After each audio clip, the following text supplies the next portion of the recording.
Good morning, Sacramento. Erev Tov in Cologne. Greetings to America-Israel Friendship League friends from around the world. Today we have a really special program that has touched on our lives in so many different ways. Education during COVID, or how do we get the best available education to kids under the worst set of circumstances? We have frontline people who have had to make critical decisions in real time and to try to, as best possible, learn from one another. Today, we're going to take the opportunity to take a little bit step back, look behind the curtain a little bit, and hear and see about some of those sometimes wrenching decisions that had to be made in order to advance our kids' education as best possible. I want to begin similar to our moderator, Dan, you're going to hear from in a moment, with some positive energy. So I want to ask everyone in our chat now on Zoom, or if you're writing in from Facebook, share the name of a school district or a school administrator, either from the past year or from your own childhood, who you want to share some appreciation for. This is hard work, again, under the best of circumstances, and there have been numerous challenges. So instead of just asking where you are physically, which I normally do on our episodes, I'd love for you to share a little love, a little appreciation for the people who are trying so hard to make a difference in the lives of future generations. And certainly this year will have impacts on their cognitive development, on their psychological development, even on their physical development in some cases. So we will continue to watch and monitor that and share that over the course of the episode. I see people already in different parts of the country, in different parts of the world, in Calgary, who are writing in to share some of those names. We're going to begin today really with an understanding of some of the not just school level decisions, but really district-wide decisions that had to be made, and to see both what we learned from and what predictions we may have for the future. I'm so pleased to have Dr. Michelle Reed with us. She is the superintendent of the North Shore district, and is as many of our panelists today, really a veteran, knows education. She's been in the K-12 field for over 40 years. I believe the last 5 in the superintendent role. She has a doctorate and did her master's, I believe, from University of Washington. So this is someone who really knows her community, really knows her students and school district from many different perspectives. And we're looking forward. I think when we reached you on the planning call, you were on a ferry with some of your students, making sure they got to school on the return after spring. So we know that your commitment is very deep. On the other side of the United States, Anita Skop, who is a great friend of America-Israel Friendship League, the community superintendent, I believe, for 11 years in District 15 in Brooklyn, also knows Brooklyn like the back of her hand, also did, I guess, her undergraduate at Brooklyn College, and then also additional graduate work at Adelphi University. Anita, thanks so much for being with us. On the Israeli side of the ocean today, Dr. Dalit Trakshi, who is the Director of External Relations and UNESCO at the Ministry of Education in Israel.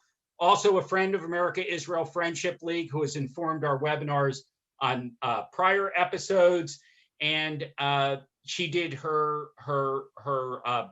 PhD, I believe, at Tel Aviv University. I know some of her educational background comes from, I take it back, from Bar Ilan University, one of our favorites. So thanks for being with us today, Dalit. Aryeh Kogan is our graduate from Tel Aviv University, who studied there not only public educational policy, but also sociology and anthropology, 2 additional disciplines which probably helped a lot over the past year. He's the Deputy General Manager of Hakafar HaYarok, and has some really special students who I just got off a different webinar with earlier in the day with a different program that AIFL runs, B-Teens, and we are big fans of your students and big fans of your entire school district, which we have partnered with on numerous exchange projects over the year. And it's my distinct pleasure today to be guided in this conversation with our panel by Dr. Dan Domenech, who knows the America-Israel Friendship League as a participant in one of our prior exchanges. He is now the executive director of the American Association of School Administrators. And in addition to providing this sort of umbrella for all the school districts around the United States, and having served in multiple capacities of education as an educational administrator, he most recently, before the executive director role, was 7 years the superintendent of the Fairfax County, Virginia school system, the 12th largest school system in the country. His PhD is from Hofstra University, and he has worked with educators throughout his career. And if I understood correctly from our pre-panel chat, grew up across the street from the school district office in Brooklyn, where Anita operates now. So I don't know if you knew it from your childhood that you were destined to take on this position, but Dan, we're so grateful to have you here. There's so much to unpack and for us to reflect on and learn from this very difficult year. So let me turn over to you and share some opportunities from your perspective and the other panelists. Thank you. Thank you very much, Wayne. And it really is a pleasure to be with all of you here today. We have a very distinguished panel, outstanding educators from both sides of the ocean. And it's going to be great listening to what they have to share with us today. We are all aware that this has been an incredibly difficult year for all of us. We can easily anticipate that in our lifetimes, we can't imagine that there will be an event of the historic proportions of what this past year has been. And it's been a struggle, but at the same time, the fact is that our educational leaders, and I particularly thank the four of you for the outstanding job that you have done. We find that educational leaders, not just in America, but throughout the world and Israel, have really stood up for the students that they have responsibility for in a very, very difficult time. And that's one of the things that we will be looking to have them share with you today. Both the great things that they have done that they feel really good about, and also the problems that were difficult to solve, and today maybe even still be unsolved. So there's a lot of information to be shared, and let's get to it right now. So let me ask each of you, and I'm going to start with Michelle, to tell us a little bit more about where you're from, so that our audience has a better understanding of where you work and where you've done the things that you're going to talk to us about. Michelle? Thank you, Dan. It's a pleasure to be here, and thank all of you for joining us. I hate to say this morning because it could be this afternoon where you are. So today, I would like to share that again, North Shore School District is right outside Seattle in the northwest corner of the United States. We're a school district of 35 schools, about 24,000 students, 3,000 staff, and we speak 94 home languages in North Shore. We're a very diverse school district and a very proud school district who has 95% on-time graduation rates and has students going to post-secondary experiences, university, work, military, et cetera, all around the world. Very exciting district, and also I will say high expectations also come with high responsibilities on all of our part as well. And it's been a most interesting year. We'll talk a little later about that. My background personally is in chemical engineering, and I think I have to thank my science background for all I've learned this year and the way in which I've been able to make sense of what doesn't often make sense out there. So I think that's it, Dan, and I'll turn it back to you. Thank you. And let me also mention that there are over 14,000 superintendents in America. And this year, Michelle is the National Superintendent of the Year. So congratulations, Michelle. We're proud of you. Yeah, thanks, Let me Dan. turn now to Dalit and ask the same question of you, Dalit. Well, thank you, Dan, and thank you all for joining us this evening or this morning or this afternoon, wherever your clock is on. It's a great opportunity for me to be here and to talk about the things that we've been through this past year. My personal experience is that I've been a teacher, an educator in high school in Israel for 23 years. And only after that, I joined the Ministry of Education as the head of Department of External and International Relations in UNESCO. Being an educator, I taught history and Middle East studies, which was, I think, the most important experience of my life. It made me understand the importance of educating and teaching, the connection and the experience with teenagers was one of the most wonderful experiences of my life. And I think this is what guides me on and on in my career. So thank you. Thank you, Dalit. And now Anita.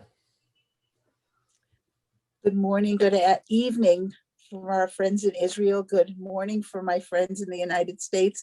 And hello to everybody all around the world. I have to confess that I'm a little awestruck at the scope of this and very excited to be here. So I have been involved in education for the past 36 years. I started out at the lowest rung on the ladder. I was a substitute school aide. And for those of you who don't know what that is a person who comes in and basically does chores in a school and helps out. And it was love at first sight. I so wanted to be a teacher. My mother said I wanted to be a teacher from the time I was 3 years old, and I would line up my dolls and play school. I am blessed to have had the opportunity to see education from many levels, and that has prepared me for the role that I'm in today. It is an exciting role. I have been the superintendent of District 15 in Brooklyn for the past 11 years. It'll be 12 years in July. And what I can say to you is that this has been the most challenging year we have ever had to face. I concur with what Wayne said about this being an historic moment. And I certainly understand where everybody is coming from. We, like Michelle, have 35, we actually have 37 schools in my district, and we have about 31,000 children. We are a microcosm of New York City. We have the richest area in Brooklyn, and we also have Sunset Park, which includes a very large immigrant population, very large impoverished populations. We have NYCHA housing. We have many languages, over 100 languages are spoken in our district, and we have schools that support that diversity. So I'm very glad to be here and to share with you what's going on in our little corner of the world. Thank you very much. And now let's go to Ari. Ari? Hello, everybody. Good evening, good morning. First of all, I want to say that I'm very excited to take part in this panel. I'm representing an educational campus, which is called Akfar Yarok. It's a youth village. I'm working here for 28 years. And basically, I started as a math teacher. and social guidance in the boarding school. I was in the position of managing the boarding school and our primary school principal for about 8 years. Today, I'm working in a more administrative position in our youth village. A youth village is an educational campus, which includes a lot of schools. Our two main schools, one is an international school, a very small school, which is a boarding school with 180 students from over the world, and another big school with 2,500 students from all over Israel. Part of them are studying in our boarding, and part of them are external students. We also have 4 primary schools and 14 kindergartens here in our campus. That's all. Thank you, Ernie. So you see, folks, that our 4 panelists have extensive experience in doing what they do and affect the lives of many kids.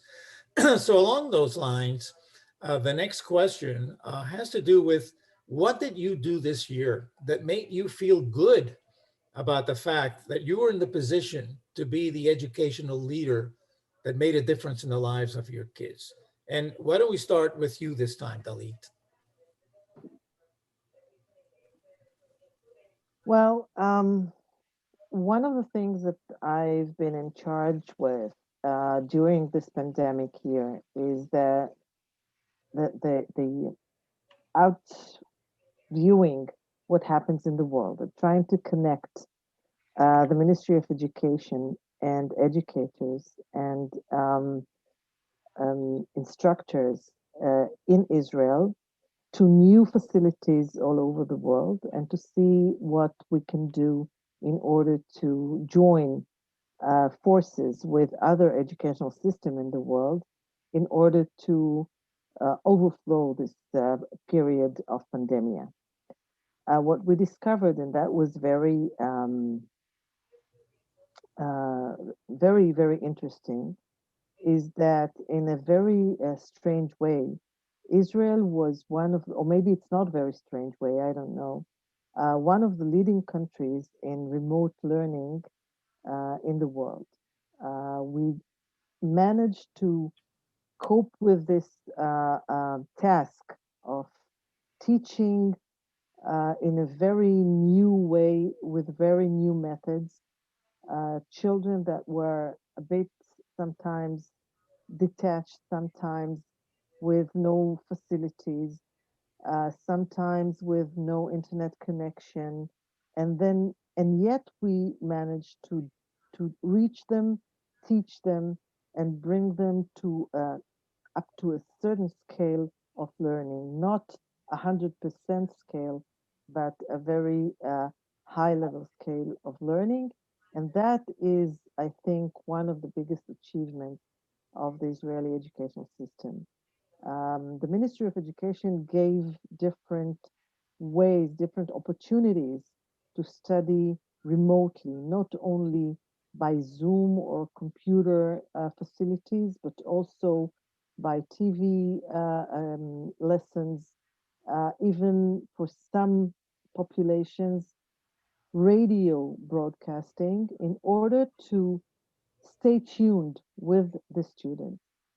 Another aspect of that was what the teachers did in different areas, each one of them in their own schools, in their own communities, trying to reach to those who were in difficulties to study, trying to reach to those who did not have the facilities they needed, and trying to help them out, trying to give them an opportunity to learn and study, even though it was very difficult, especially just 1 year ago when the lockdown was really very hard and did not permit people to travel or to go from one place to another. And yet teachers all over Israel became the supporters of their students. It was a very broad picture that showed up from almost everywhere. Even they had their own difficulties, their own way of dealing with these difficulties. Sometimes they had young children at home they had to take care of and to see up to their studies, etc. They did care for their own students almost, you know, as one bunch of people, and showed how much they care about their students, not only on the intellectual level, but also in the emotional level and the social level. They try to bring them all together to do different tasks. They try to keep them in touch with each other, and they try to help them out with emotional difficulties. I think that this is one of the biggest achievements of our teachers. Actually, it's not the system; it's the teachers. It's the people behind the system or a part of the system. Thank you. And let's turn to you now, Anita. What made you feel good about being the superintendent of your district this year? So the thing that made me the happiest is continuing to build on something that we believe in.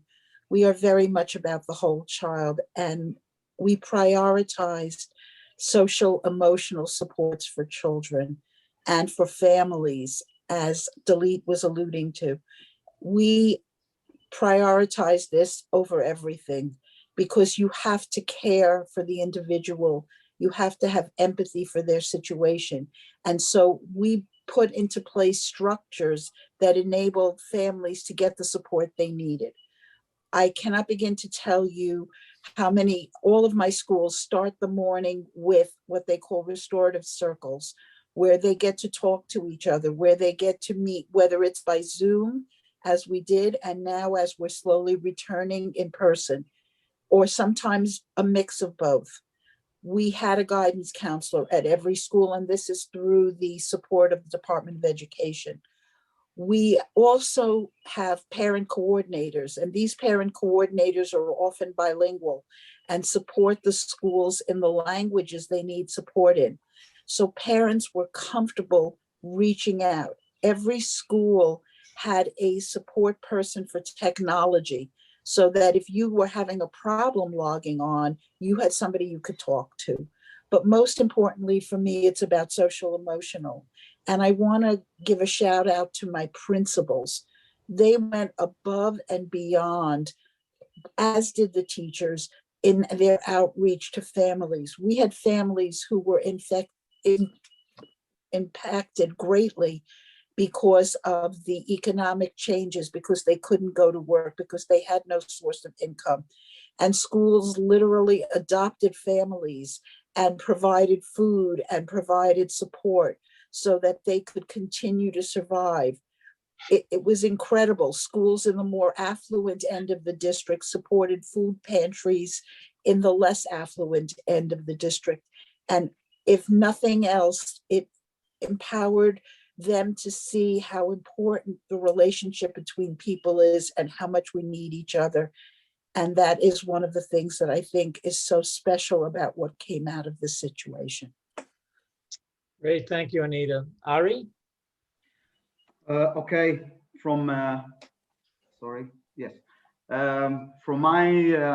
experience and from my position, I can tell about something that I think we did here in Akfar Yarok. We managed to enforce the authorities in Israel, which worked basically with the municipalities and not with the schools or youth villages. So we managed to enforce them to take part in a program called Educational Shield. It's in Hebrew Magen Chinuch. The program was launched with the aim of early detection of verified COVID, both symptomatic and asymptomatic students and staff in the educational system in Israel. And it worked basically in cities and schools who has the code red. In Israel, we had 3 codes, like yellow, green, and red. So only schools with the code red or cities with code red could take part in this program. So we tried to lower the stress level of our students and teachers and parents. And we thought here that the project, the Educational Shield, will help to lower this level. And we saw that it is possible to do it. Every week, our students and teachers were tested. Once a week they were tested, and thus making it possible to reduce inter-school infection and leave the school open for a long time, especially between the lockdowns. So we saw that our students are very happy to take part in this program. The parents were very happy, and the teachers felt very safe when they came to school and when they entered the classes, even though the classes were divided into two capsules or parts. And I think our security level here in Akfar Arok was very high, and it enabled us to live. Okay, Harry, thank you. Michelle. Thank you, Dan. Boy, it's inspiring hearing all of your stories. In North Shore, we know that learning happens best in community. And one of the things I think we were very proud of is how much closer we became as a community. To Anita's point, we had families reaching out to one another, community groups reaching out to one another, and not just around math and physics instruction, but on providing food and technology support. We're in the backyard of Microsoft, the headquarters. And so we have a number of parents who work there and are very tech savvy, far savvier than I am actually. And we have students who are very tech savvy. So we had student groups form to support other students. And so we really expanded, I think, our idea of community. And in many ways, if we can maintain those relationships, I think we will be stronger for them. I will also say that the title of this program, The Evolution of Education in the Post-COVID or the Age of COVID, I hope we evolve far enough, fast enough that we don't slide back to what we've always done. Our tagline in North Shore right now is we want to open the schools of the future, not reopen the schools of the past. And this past year, I think in our area and our country, has really illuminated systemic inequities that have been there for a very long time. And with the racial tensions we've had in our community, and I know others around the country, it's been a time for us to connect in ways we've never connected before. And I hope those deep, deep connections will remain. So thank you, Dan. Thank you, Michelle. So our next question focuses on the differences between the two countries and the way that education is managed in the two countries.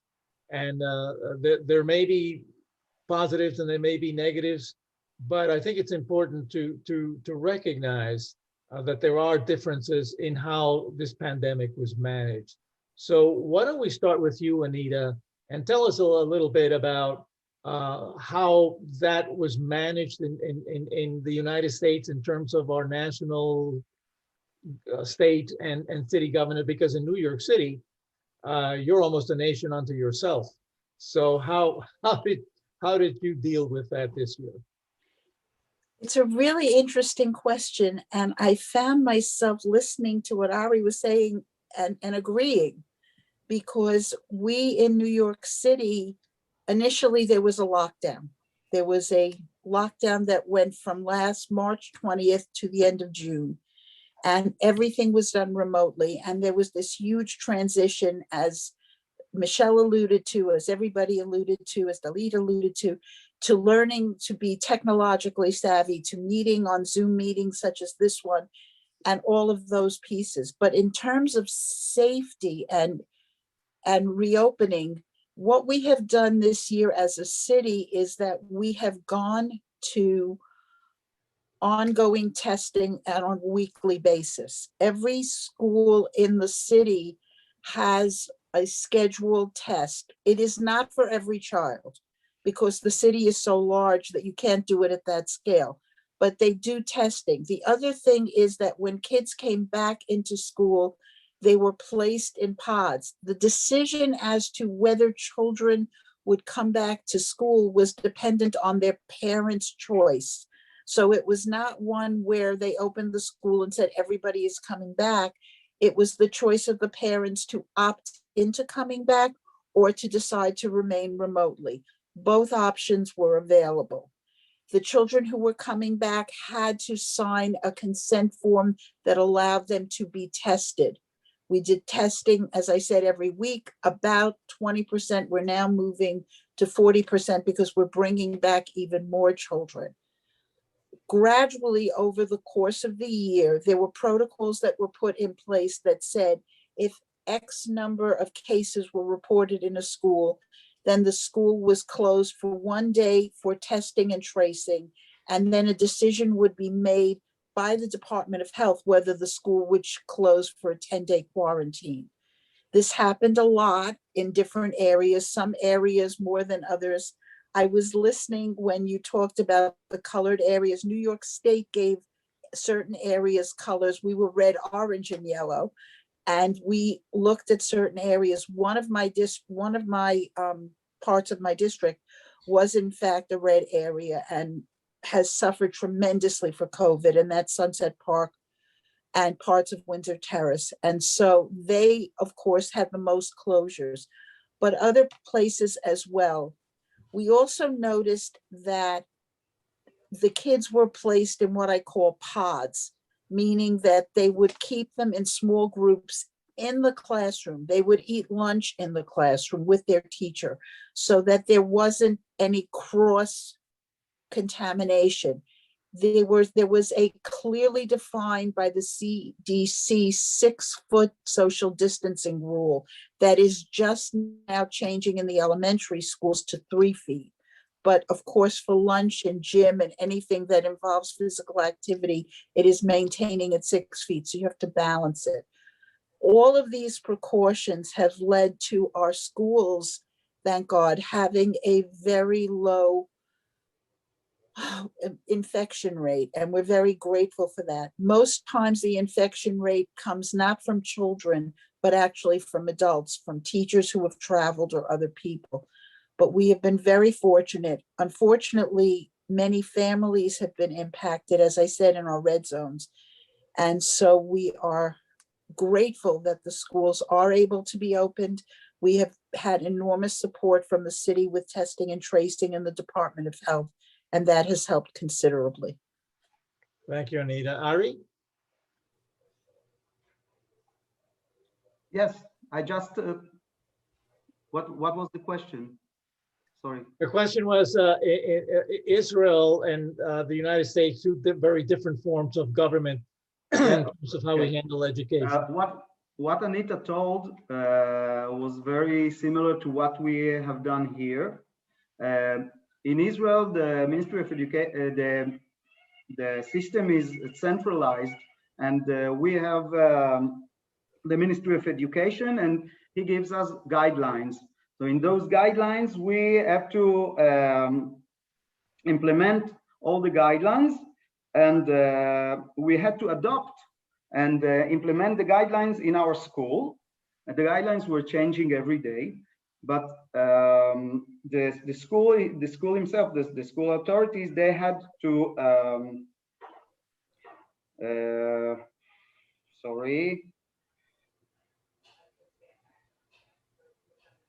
so we had to adapt to the frames that the Ministry of Education gave us, okay, for the schools. But in Israel, because the Ministry of Education is centralized, all the schools worked about the same. We divided all the classes in 2 pods or capsules, as we call it here. Students came to school once or twice a week. The other students stayed at home. The studies were online. I don't know how, Anita, how did you do with the students that decided not to come to school? Because some of them decided to come to school and study. What about those that stayed at home? So we didn't give the opportunity to decide whether parents will send their students to school or not. The Ministry of Education decided that schools are open for half school 2 days a week, so students have to come. Students have to come on Sunday, on Tuesday, and other students on Wednesday or Thursday. And that enabled us to teach online all the students at the same time. Okay. Okay, thank you. Michelle?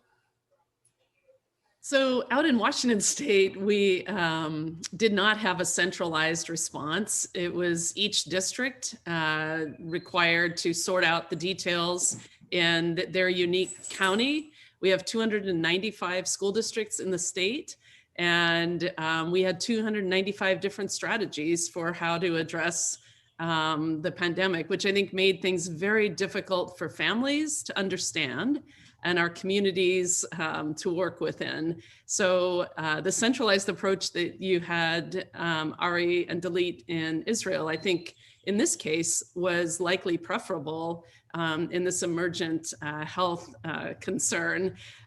We were scrambling. Our district is in 2 different counties, and the 2 county health departments weren't in agreement on how to address the, and they're still not. We're the only school district in our state that's doing comprehensive testing upon our students' return, and the only district doing comprehensive required testing for student athletes to resume athletic participation. So it's been a curious time, and yet we cannot forget our #1 focus is the health and safety of our children, our staff, and the families they return home to. Thank you, Michelle. Dalit? Yes, well, I'm a bit representing the central government, the Ministry of Education. So I will try to explain the way it works. The idea was to centralize the answers or the way of dealing with the spread of the pandemic all over the country.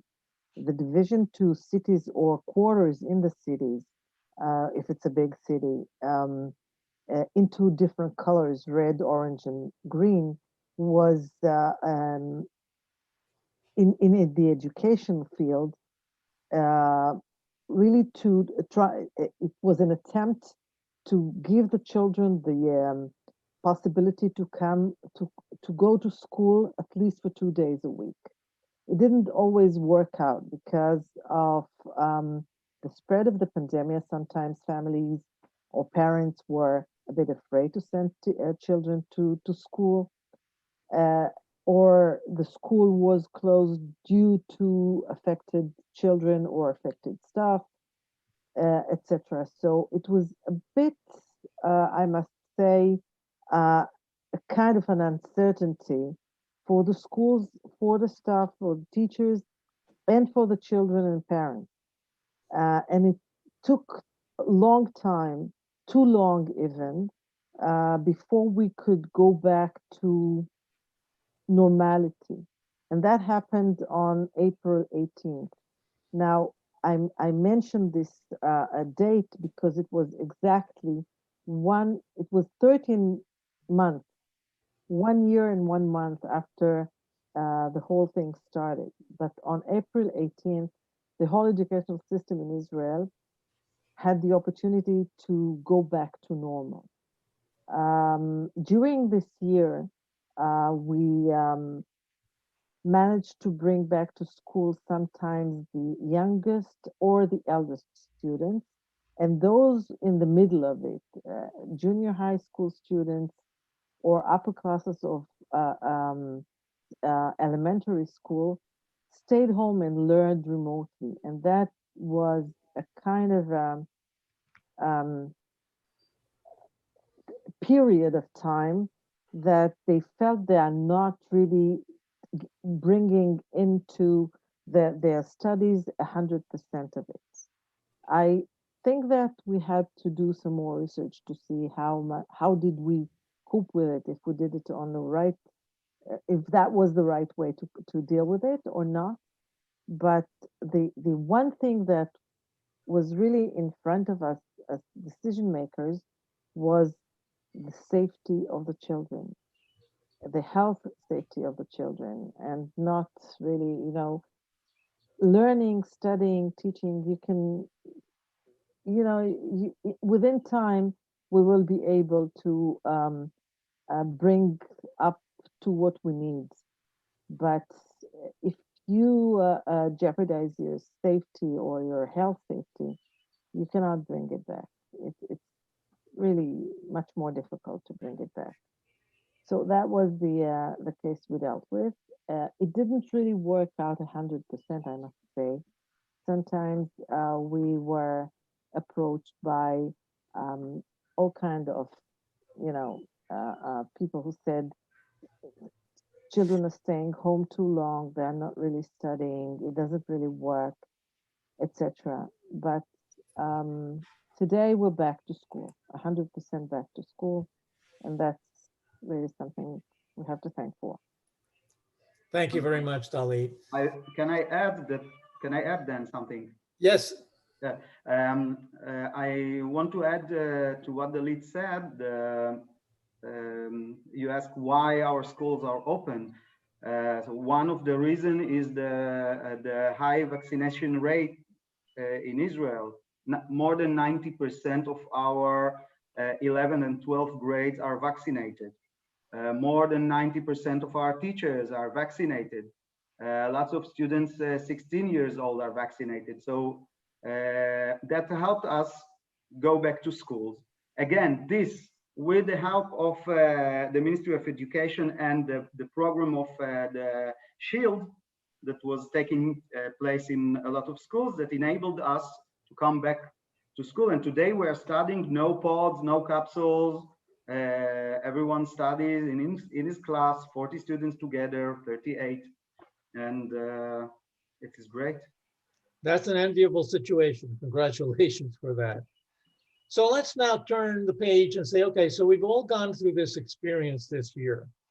What have we learned that is going to allow us to the evolution of education past COVID? What have we learned that we say this has to change? We can't go back to the way it was. We have to move forward to doing this.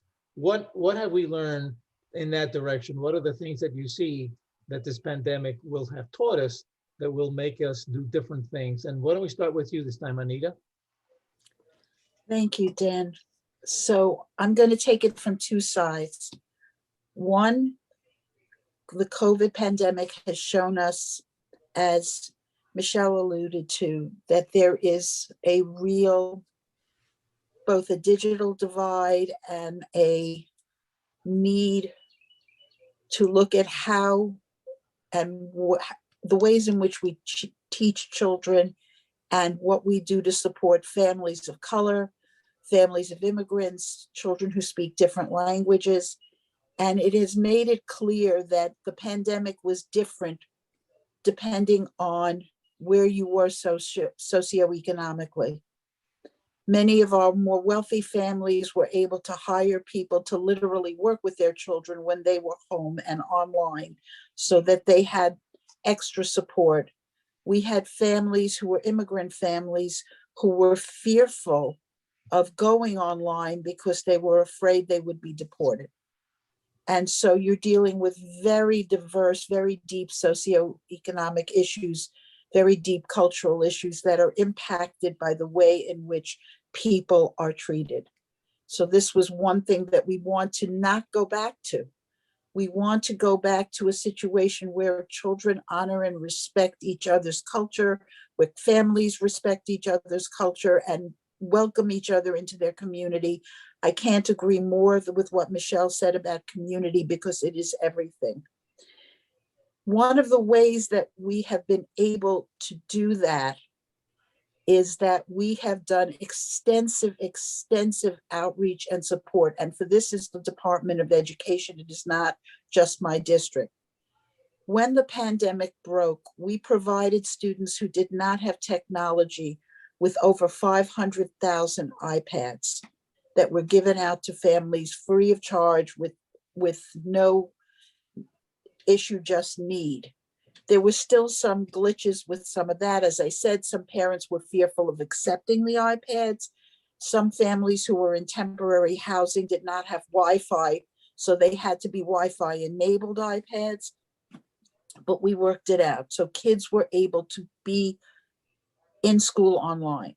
The other thing that I think is a spectacular change that we have to think about forever is the use of online learning.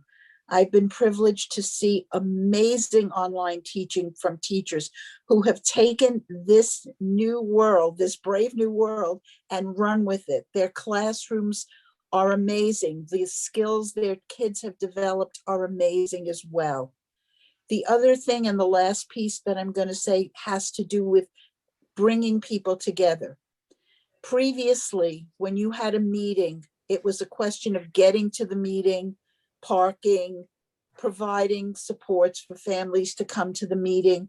When you are doing things through Zoom, through Teams, through any platform, people are much more likely to come. And we literally have had families that have never come to meetings before now come to meetings. It is easier to provide translation. So using all of this wonderful technology in a way that enables us to bring people together is clearly something we have to continue doing. Great point, Anita. Ari. Okay. First of all, I think we have to adapt our education system to the 21st century, and the COVID epidemic showed us that we are not there. We have a lot to learn. There are skills that we must keep and develop using technology, self-learning skills, online teaching skills. We can do more project learning methods, use more project learning methods. This is the first thing that I thought about. I also think that, as Anita said, we found out that people used Zoom a lot, and in order to be more active, in order to participate in school life, in our community life, we also saw that it is very convenient for people not only not to use the transport for meetings. You waste time on the roads, on traffic jams, and you are more approachable. This was amazing. And the third thing that I thought about was that the school closure revealed the gaps between students equipped with necessary means of learning remotely, like home computers and tablets, and those are lack these means of infrastructure, such as connecting to the internet and electricity grid, etc., etc. So in the state level, I think we have to take this into account, especially in the budget level of our system here, because there are a lot of deprived communities and deprived students that the coronavirus showed that they were lack of pins. And I think this must come from the government and not only from the communities and school. Thank you. Thank you. Michelle. Yeah, thank you, Dan. I agree with everything Ari and Anita said, so I won't repeat them, but I will add a couple things. I think one of the things we learned was that perhaps fewer things were more important than many things. So we really took a hard look at our grading and assessment practices and processes. And as Ari said, project-based learning, we had more independence among our learners, that sense of curiosity and wonder in terms of personal choice in projects, and pace and acceleration or not of learning. So we really are looking to adjust our assessment and grading practices as a result of the pandemic, for sure. We also thought about what is most important to learn. And when we think about the learning loss label that often is out there, we think about, well, what have we gained in learning that we don't measure explicitly, but perhaps might be as or more important than some of the things we traditionally measure. So we're very excited to explore that as well. And then just, I think, finally underscoring how important education is, because for those in our community, we talked about this a great deal actually a few months ago, the level of education often equates to a type of employment that was able to keep people safer during the pandemic. And for those who had more education, they tended to be able to be in positions that could work from home or have less risk attached to them. And so just a wonder again about how important access and opportunity to a high quality, rigorous, robust education is, and how we really are in a space of redefining learning, not just school, but learning spaces wherever they exist. Great point. Dalit? Well, thank you, Dan. I think that most of what I thought about was already said by the previous speakers, but I will just add something that is very unique to Israeli system, and that relates to the fact that we have a centralized system, as was said before. I think that what this period of time taught us is that there is a great power to collaboration and cooperation between the central government, the local authorities, and the parents. This is something that is not obvious here in Israel. The power of the local government was really shown out during this time. It was very specific, and they did a great job dealing with what happens in kindergartens and schools. And it's very important to keep it, to implement it into the new normal, what we call. And just like Michelle said before, trying to create a new school and not going back to the old one. I love this the phrasing. I think it's really summarizes a lot of what I think. The power of cooperation and collaboration in the educational system was really shown up, and the parents were also very important partners in the educational system, which never happened before in such a way. This is the one side of looking at it, and the other side is the great appreciation the teacher had in the Israeli society. It's something that we're trying to build up for years, and here we are dealing with something that we didn't really want to deal with.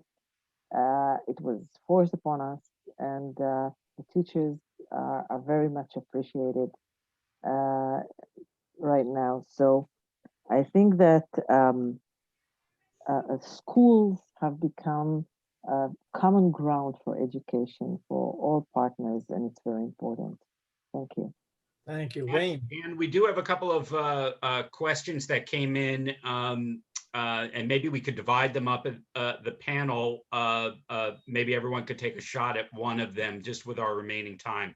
So the first question is, has anyone done testing on how well elementary students have learned via Zoom over the past year? So have we had the time to actually even study what we've learned beyond anecdotes? So I guess that's question one. Are there any early learnings on this? Question two, have we learned about any other measure of gains in this setting that are beyond academic?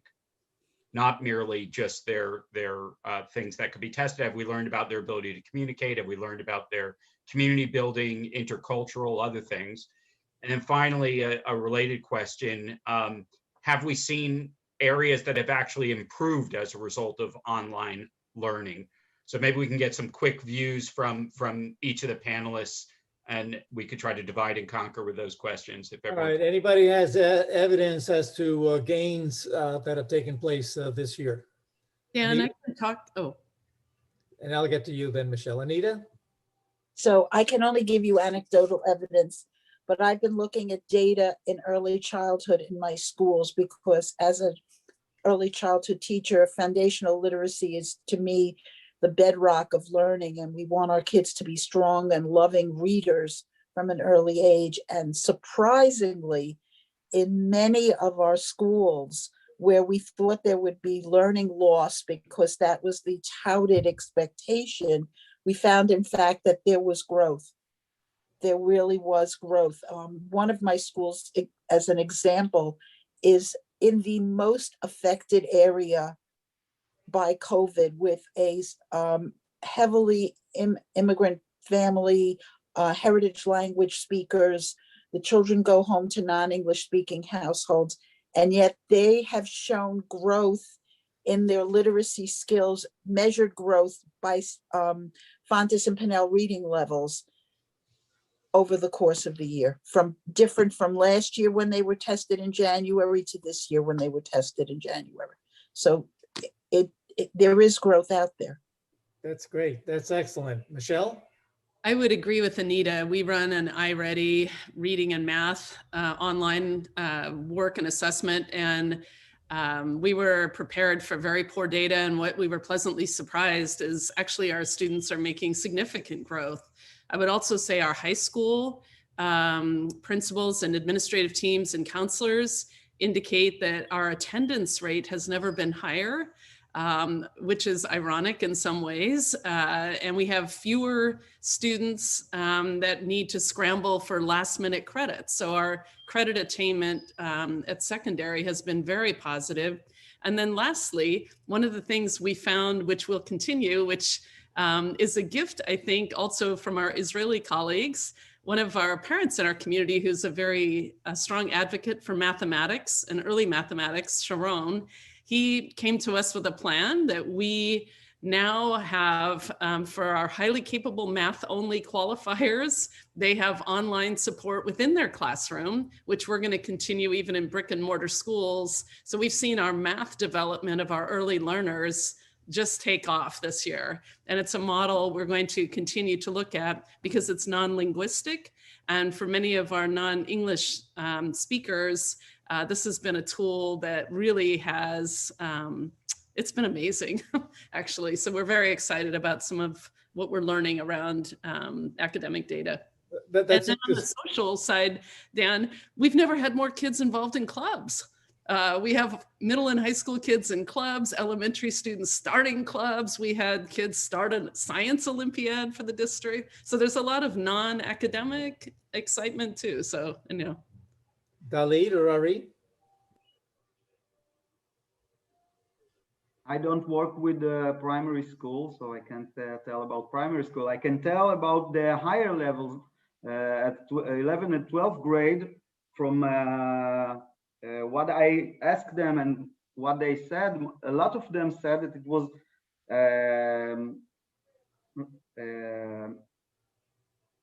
they loved and they liked to study online, the 11th and 12th grade, and a lot of them said that it was easier for them to study, and teachers said that they enabled to finish more mandatory materials during the pandemic, and it enabled them to teach materials that they were not in the curriculum. So it depends on the students, but our students in the 11th and 12th grade said that they were very happy to study online, and it was a lot easier for them. There's no students that interrupt in class, or it's quieter, it's easier. Dalit, we only have about a minute left, so maybe you can and then we'll turn it back to Wayne. Well, I can just add the STEL idea, the fact that the social and emotional skills of the children became very important during this time, and it was dealing with that was accelerated in the Israeli system. Okay, Wayne, back to you. Well, I just want to thank everyone for really giving us the opportunity to hear from your perspectives. We know it was a challenging year. It was a challenging year for parents, for teachers, for students, for administrators, and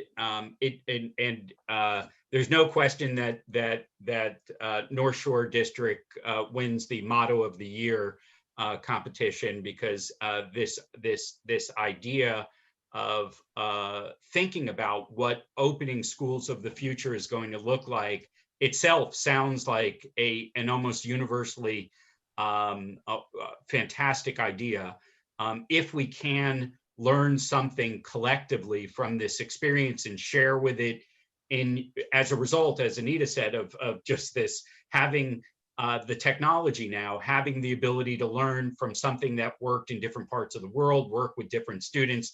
We had additional questions in the chat that we didn't have time to get to today as it relates to special ed students and for bilingual education, et cetera, where we know there's not a one size fits all here. However, the more that we're able to actually take best practices, think about how that could be applied, certainly at a district level, let alone at a national level in the United States, really seems something that we've learned through this hard experience with together. So thanks again to the educators and the administrators who have devoted your lives to making our school systems as effective and as vibrant as they are. May they all reopen soon.